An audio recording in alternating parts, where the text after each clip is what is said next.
Neste vídeo, nós vamos voltar para a sinclinal Gandarella para discutir algumas feições kársticas que ocorrem aqui em uma das suas abas, a sua aba sudeste.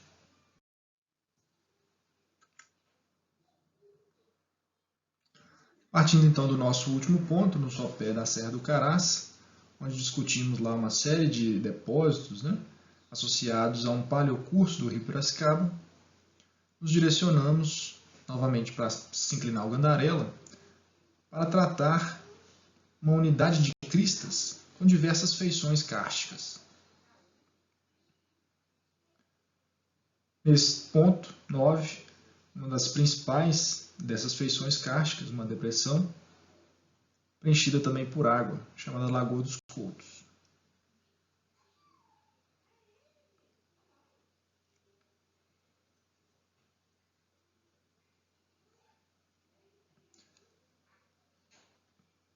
Então, ela está posicionada entre a anticlinal escavada do rio Conceição e é uma das abas da sinclinal Gandarella.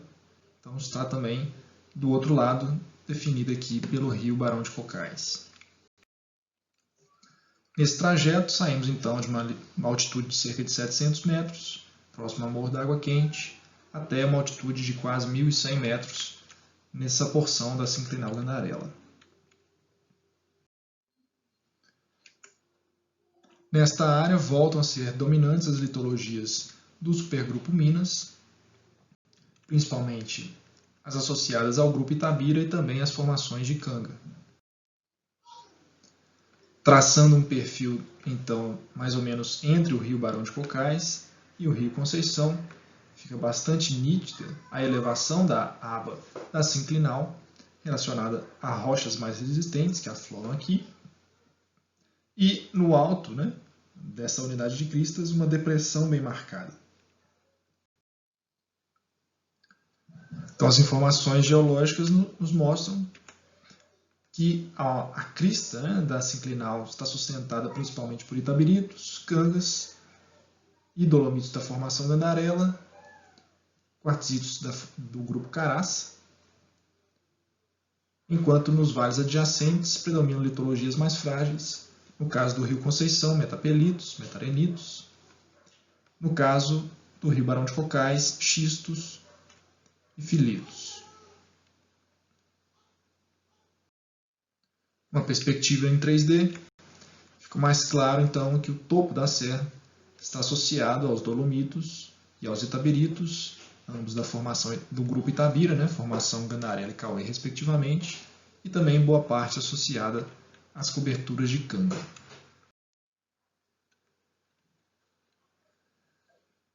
Essas depressões aparecem então visíveis, não só em perfis que cortam aqui a estrutura da sinclinal de modo perpendicular, como também em perfis que acompanham essa crista, apresentam então essas depressões de forma mais ou menos marcada. Então, a Lagoa dos Coutos é uma primeira depressão nesse perfil, outras depressões um pouco menores aqui, outra mais circular, um pouco maior, e uma última nesse ponto mais final aqui do perfil. Então, uma série de depressões fechadas que caracterizam feições do tipo kárstico. Então, a Lagoa dos Coutos é uma área rebaixada, uma depressão fechada, então não há cursos d'água que saiam dessa área rebaixada em direção aos vales adjacentes. Toda a drenagem converge, então, para essa depressão, formando uma pequena área de drenagem centrípeta. E a área da lagoa, na verdade, permanece muitas vezes seca, à medida que o nível freático é rebaixado, principalmente nas estações secas, nos anos mais secos, mas nos anos mais úmidos volta a ser preenchido por água, já que recebe toda a drenagem superficial das áreas do entorno. Há diferentes modelos para a formação de feições kársticas nessa área. As principais litologias envolvidas aqui nessa unidade de cristas são os itabiritos e os dolomitos. Porém, os itabiritos, neste caso, eles intercalam, não como é comum em outras partes do quadrilátero ferrífero, hematita e quartzo, mas sim hematita e dolomito. E o dolomito, como nós vimos na disciplina, é uma rocha bastante solúvel, né? Um tipo de rocha carbonática bastante solúvel, ainda que menos solúvel, menos puro que o calcário, né, em si. Então, num processo de desnudação diferencial dessa rocha, né, principalmente do itabirito associado a leites de dolomito, acaba criando em subsuperfície vários vazios, principalmente se há não apenas camadas finas de dolomito, mas grandes lentes de dolomito. Então, o processo de desnudação subsuperficial acaba criando vazios no corpo de rocha, e se esses vazios assumem dimensões que não são muito grandes, né, fazendo com que os condutos ou cavernas não consigam mais se suportar, tudo entra então em colapso, né, levando a um abatimento do teto desses condutos dessas cavernas, criando então grandes dolinas. Essas dolinas, quando próximas, né, acabam se associando e formando grandes uvalas. No caso da Lagoa dos Coutos, pode ser um caso de uma ovala, já que não é uma depressão circular muito bem definida. É uma depressão mais ovalada, mais irregular. Então, dentro aqui dessa unidade de cristas, há esse domínio tanto dos dolomitos quanto dos itabiritos, porém itabiritos dolomíticos, e há formações também de canga. Em termos de feições kársticas, aparecem tanto dolinas de colapso, como dolinas que podem ser classificadas como associada a um karst subjacente, estando na superfície a cobertura da canga, e também dolinas de dissolução. As dolinas de dissolução são as feições kársticas de menor dimensão nesse conjunto. São pequenas depressões fechadas, geralmente associadas a zonas de contato de estruturas de fraqueza nas rochas, né, que se sobrepõem. Então, o encontro de diferentes estruturas faz com que haja uma zona mais efetiva de dissolução nesse encontro dessas estruturas, já que elas são o caminho principal para a circulação da água em subsuperfície. Então, justamente nas áreas, né, de rochas mais solúveis, né, os dolomitos, nesse conjunto aqui, nós encontramos feições de dissolução, né, feições de dolinas de dissolução, porém de dimensões reduzidas. Seria então um modelo como esse. Suas bordas são em geral mais suavizadas, bem menos abruptas, né, que quando são formadas as dolinas de colapso. Estas duas outras lagoas estão associadas também a um processo de karstificação, também formam bacias fechadas, pequenas bacias centrípetas, né? Porém, nesse caso, estão associadas, no caso da Lagoa de Cima, a Lagoa das Antas, a um dolomito, né, rico em hematita, e no caso da Lagoa de Baixo, uma outra depressão formada em um contexto de canga. Em outras áreas do quadrilátero ferrífero, nós também encontramos diversas cavidades, né, diversas feições kársticas, porém não associadas a essa litologia do itabirito dolomítico ou do dolomito em si, mas o itabirito típico. Essas cavidades elas são desenvolvidas em 3 litologias principais associadas ao minério de ferro. Tanto canga detrítica, então feições kársticas diretamente ligadas à canga, como também o itabirito desnudado in situ e alguns grandes fragmentos de itabirito, né, grandes matacões de itabirito, que se sobrepõem e no seu contato acabam apresentando algumas cavidades, alguns espaços vazios. Então esse tipo de cavidade está presente em várias áreas, né, do quadrilátero ferrífero, têm sido identificadas aí em trabalhos mais recentes.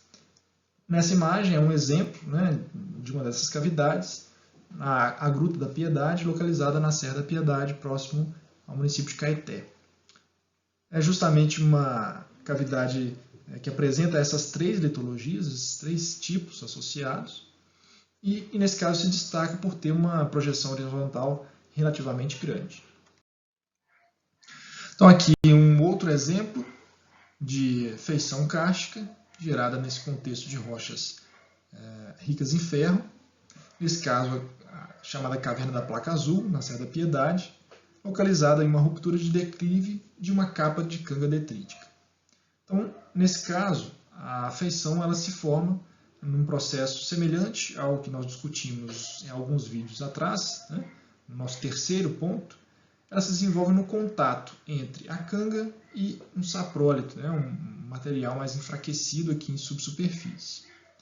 Há dois modelos que podem explicar o aparecimento dessas cavidades. Um está relacionado a um processo de desnudação diferencial na retração das escarpas, como nós discutimos naquele primeiro ponto.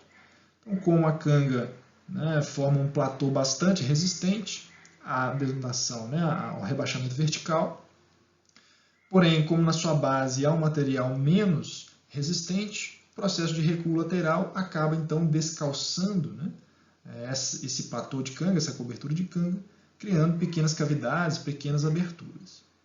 Uma outra possibilidade é que o processo de circulação da água, né, o processo de dissolução, de desnudação em subsuperfície, seja capaz de criar vazios, né, pequenos condutos, pequenas cavernas, que, associado a esse processo de recuo lateral da escarpa, em um determinado momento acaba criando então uma ligação, né, entre esse vazio subsuperficial e o meio externo.